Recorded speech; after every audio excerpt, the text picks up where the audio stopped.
सुप्रभात बच्चों, आइए आज आपको हम व्याकरण पढ़ा रहे हैं और व्याकरण में हम आपको वचन पढ़ा रहे हैं। वचन ये आपका कॉमन चैप्टर है, एक समान, ये कॉमन है। आप 3 में, 4 में, 1 में, 2 में जहाँ भी आप पढ़ें आपको ये पढ़ना ही है वचन, जिसको हम लोग इंग्लिश में नंबर बोलते हैं। ठीक है, नंबर्स। तो आइए आपको हम बताते हैं वचन किसे कहते हैं। सबसे पहले तो वचन किसे कहते हैं? शब्द के जिस रूप से उसके ये एक या अनेक होने का पता चलता है।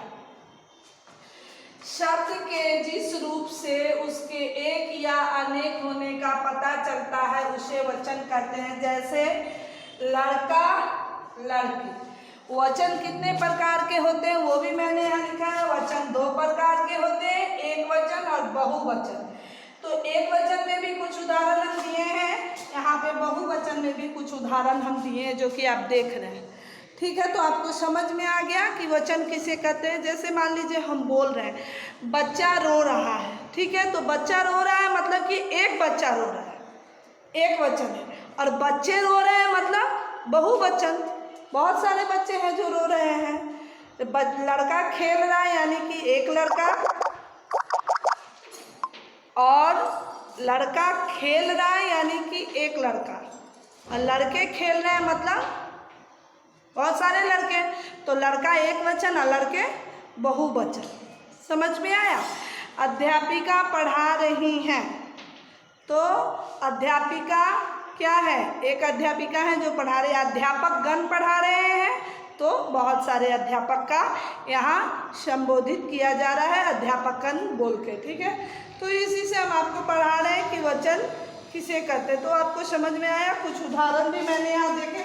लड़का एक वचन है और लड़के बहुवचन है। रानी एक वचन है, रानियाँ बहुवचन है। बच्चा एक वचन है और बच्चे बहुवचन है।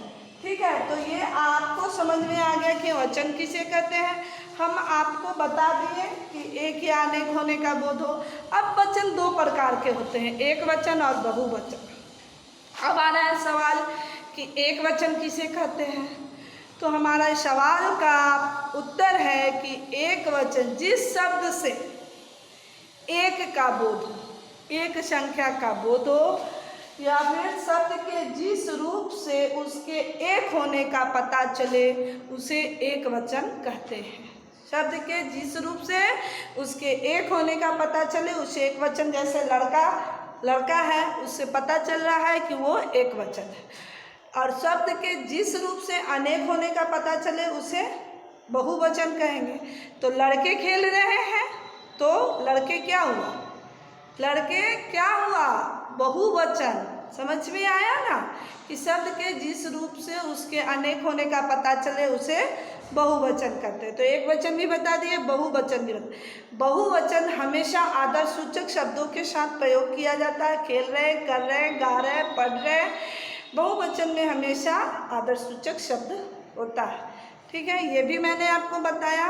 अब आपको मैं बता रही हूँ कि बहुवचन, जैसे कि कुछ बहुवचन, एक वचन में अंत में यदि हर्षी की मात्रा है, एक वचन में यदि दीर्घी की मात्रा है, तो वो बहुवचन में क्या हो जाएगा? हर्षी की मात्रा। समझे हम क्या बोले? नहीं समझ में आया तो हम लिख के बताओ।